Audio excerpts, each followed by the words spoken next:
Why do I feel like the lesbian professor that everyone had a crush on? Like, I feel like I look like that right now, but I'm okay with it.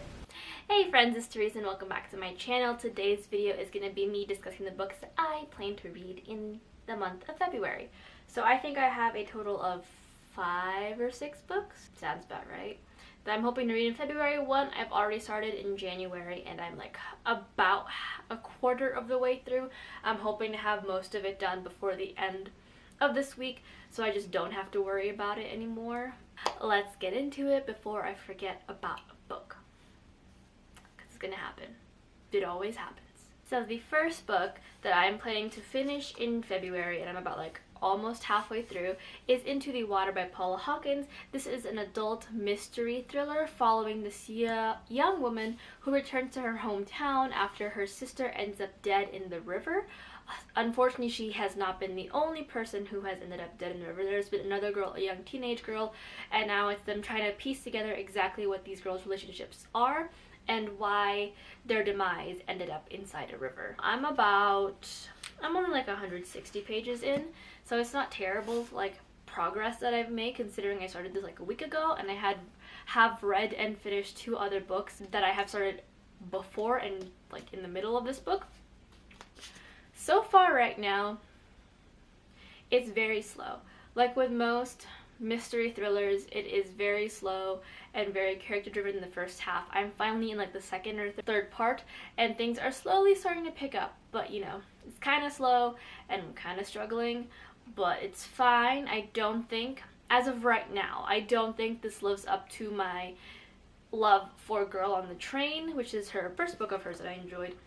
So I'm kind of hoping to really get into this book and finish it and enjoy it. At least give it a 4 stars, because right now it's sitting at a 3. Maybe even the first 2-star read of the year, which is going to be really unfortunate because I've hyped this book up and it's been on a few TBRs for a while now. The next book is one of 3 buddy reads that I am participating in February, and this first one is with a buddy read of mine, my lovely friend TB, who we all know on this channel. I feel that TB always comments on my videos, so if you don't know who he is, just probably check the comments of this video really quickly. And that is A Taste of Blood Wine by Frida Warrington. This is the first book in the Something series, and I believe it's a historical fiction book following a werewolf. I think this is the werewolf one that TB and I had planned to read this year.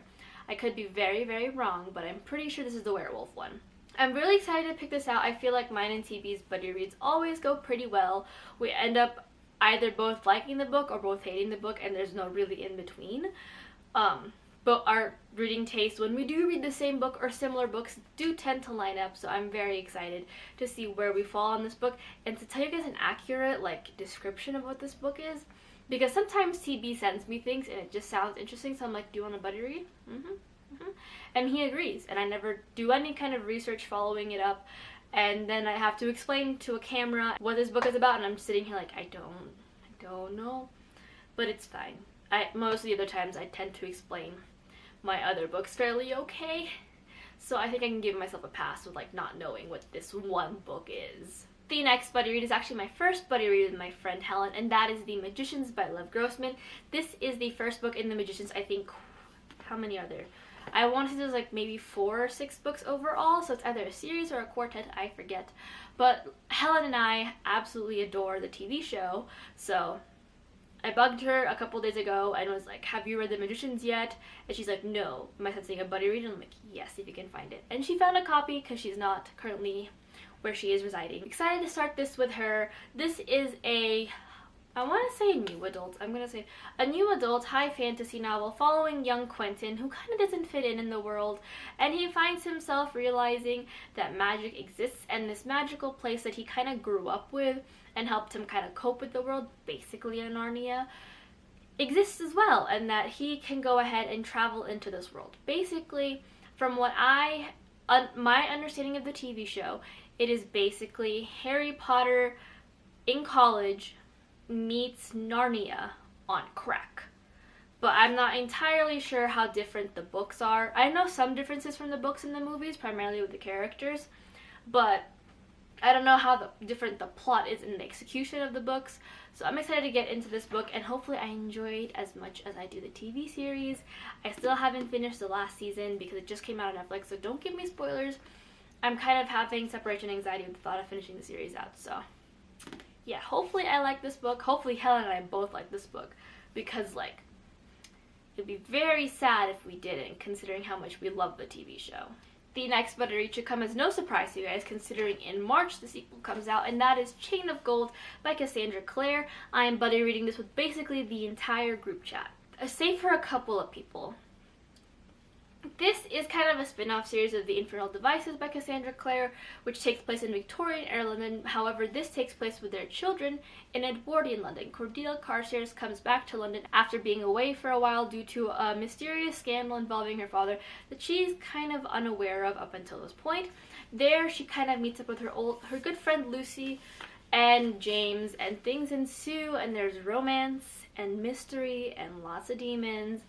And like Cassie Clare starting to get a little bit more like a little spicier with her smut as she is slowly transitioning from young adult to adult writing. So, But I'm excited. I love reading this the first time. I will leave my vlog for this linked down below. And yes, I will be also vlogging the sequel, because you guys need to see how often I cry over Anna Lightwood. It's just, and it'll be great. And I'll be rereading this and tabbing this up, so hopefully by the end of February this will be my first ever Shadowhunter book that I have completely tabbed up and made all pretty with my craziness. And the last book on this TBR is one that I'm hoping, very strongly hoping, will end up leading me on the downward spiral of finishing several series throughout 2021. If you guys haven't seen my previous video, I did list several series that I want to finish before the year ends, because it's just getting ridiculous at this point that I keep starting books, and sometimes I finish series and sometimes I don't, and it's time for the cycle to end. Like, I think last year I finished a total of maybe 2 series, and that's just... I need to be better. Nonetheless, that book is Escaping Houdini by Kerri Maniscalco. This is a YA historical fiction novel following Audrey Rose, who, well, this is the 3rd book in the Stalking Jack the Ripper quartet. This follows Audrey Rose, who lives in Victorian era London, who wants to partake in like studying dead bodies and corpses, and kind of like providing autopsies for the bodies that come into the mortuaries, and you know, all that fun things. But it's a very male-dominated world, so it's very difficult for her to kind of break through the mold. That is until Jack the Ripper begins his killings, and she, along with a very nice love interest, come into play, and they try to figure out exactly who Jack the Ripper is and why he is committing these killings.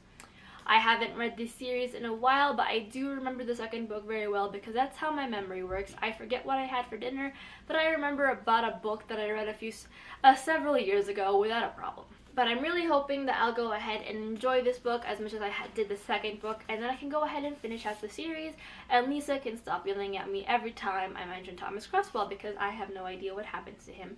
Although I believe in this book something really bad happens to him, just judging from what I remember when this 1st book came out and everyone was kind of mourning Thomas. So I may or may not be emotionally prepared for this scenario, but that is okay. But that is it for the books I plan to read in February. Will this list grow as February continues? Will it dwindle?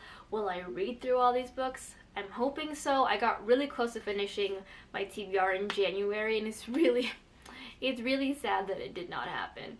But if you guys have read any of these books, please let me know down below. If you guys want me to prioritize any of these books and make like a full-on review,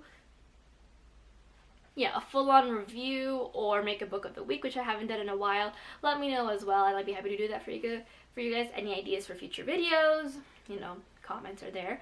But until next time, all the books will be listed down below, as well as my social media links. So hit like, subscribe, comment, and I'll talk to you guys in my next video, which should be something. So, hope you're having a great week. Bye!